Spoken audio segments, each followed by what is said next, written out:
R.K. Narayan, Malgudi. R.K. Narayan, Malgudi days. An astrologer passing through the village foretold that Velan would live in a three-storied house surrounded by many acres of garden. At this, everybody gathered round young Velan and made fun of him. For Koppal did not have a more ragged and God-forsaken family than Vegan's.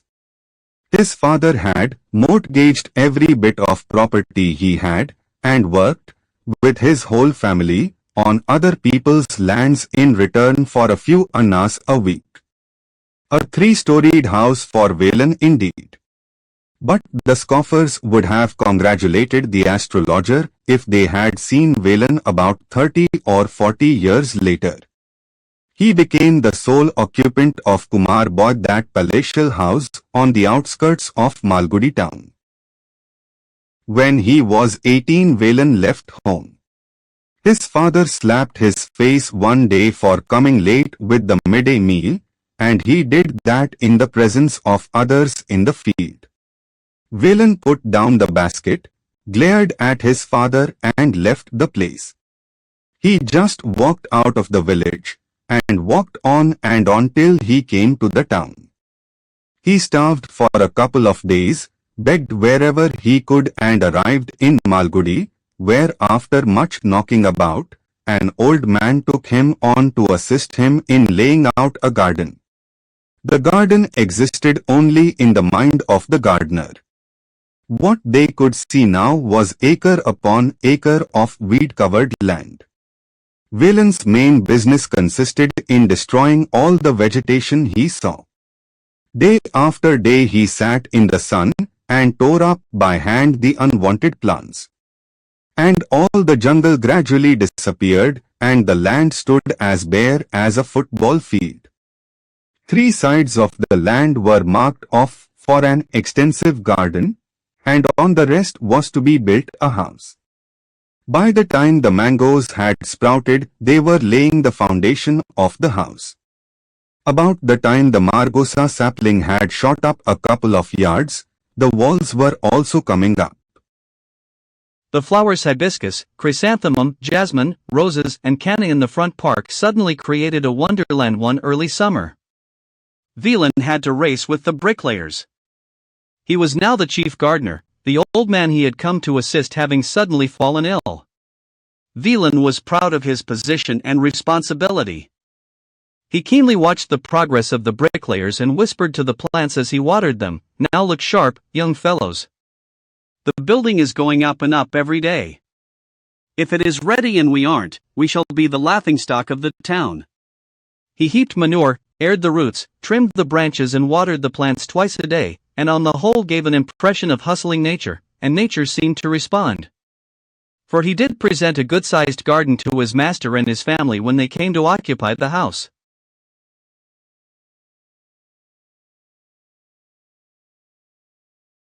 The house proudly held up a dome.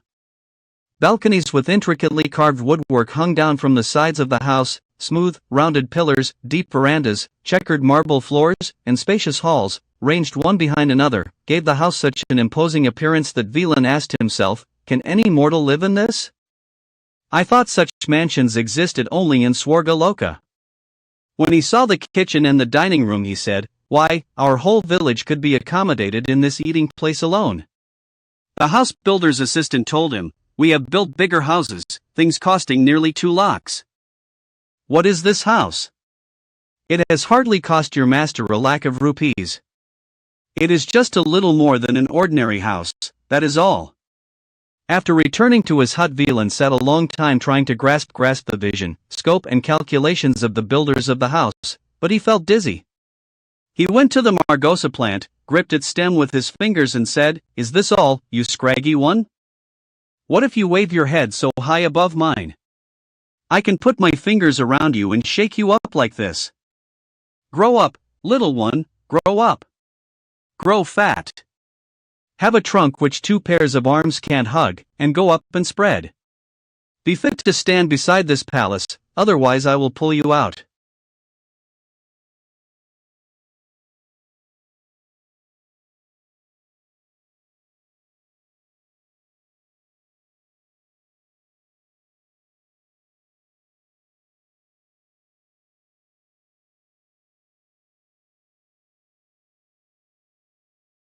When the Margosa tree came up approximately to this vision, the house had acquired a mellowness in its appearance.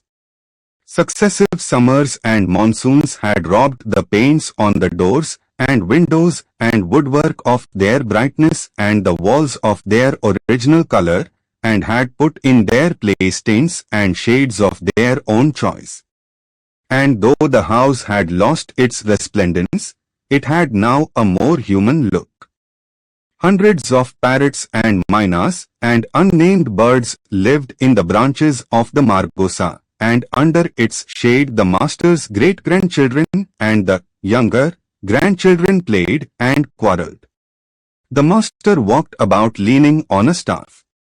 The lady of the house, who had looked such a blooming creature on the inauguration day, was shrunken and grey and spent most of her time in an invalid's chair on the veranda, gazing at the garden with dull eyes. Villain himself was much changed. Now he had to depend more and more upon his assistants to keep the garden in shape. He had lost his parents, his wife and 8 children out of 14. He had managed to reclaim his ancestral property, which was now being looked after by his sons-in-law and sons. He went to the village for Pongal, New Year's and Deepavali, and brought back with him one or the other of his grandchildren, of whom he was extremely fond.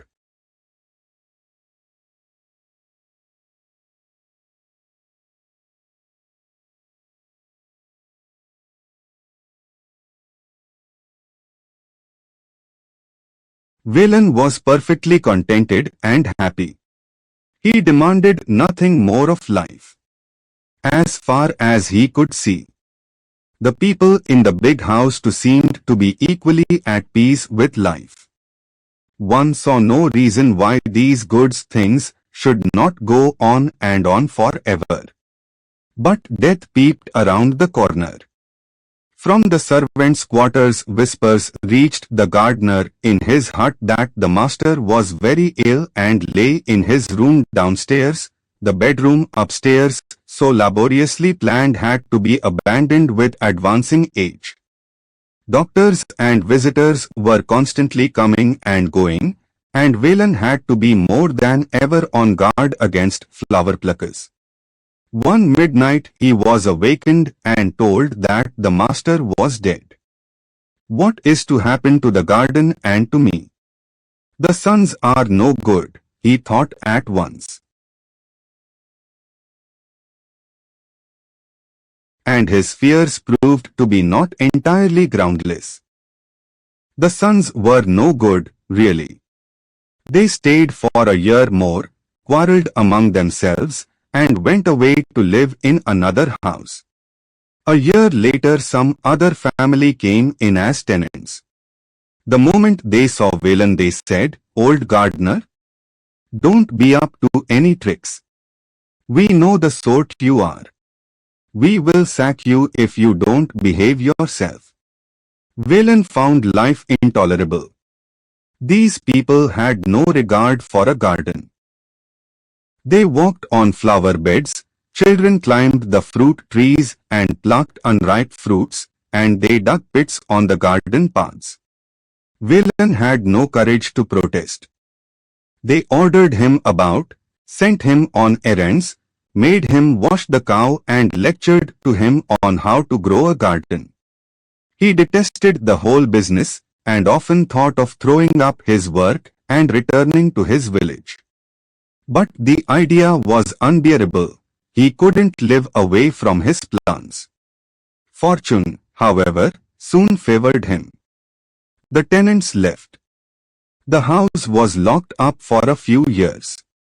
Occasionally one of the sons of the late owner came round and inspected the garden. Gradually even this ceased. They left the keys of the house with Valen. Occasionally a prospective tenant came down, had the house opened and went away after remarking that it was in ruins, plaster was falling off in flakes, paint on doors and windows remained only in a few small patches, and white ants were eating away all the cupboards and shelves. A year later another tenant came, and then another, and then a third. No one remained for more than a few months. And then the house acquired the reputation of being haunted. Even the owners dropped the practice of coming and seeing the house. Valen was very nearly the master of the house now. The keys were with him. He was also growing old. Although he did his best, grass grew on the paths, weeds and creepers strangled the flowering plants in the front garden.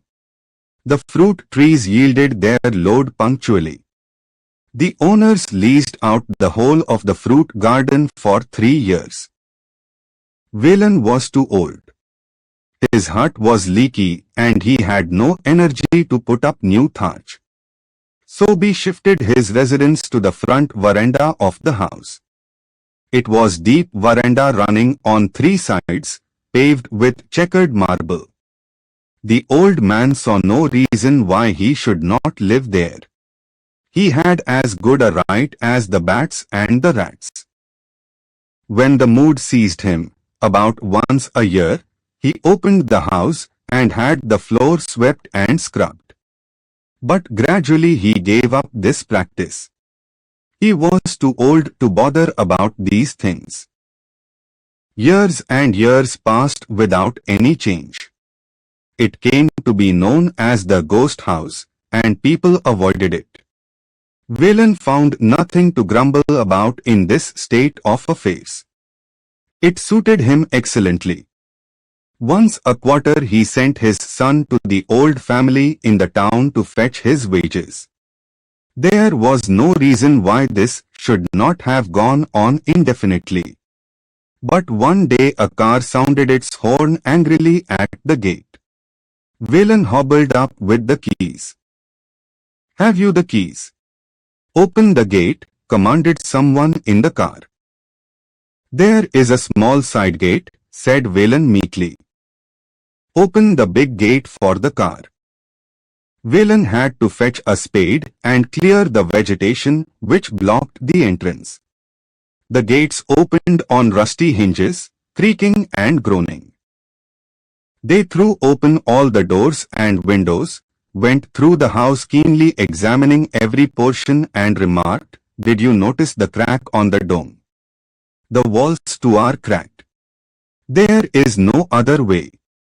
If we pull down the old ramshackle carefully we may still be able to use some of the materials, though I am not at all certain that the wooden portions are not hollow inside. Heaven alone knows what madness is responsible for people building houses like this."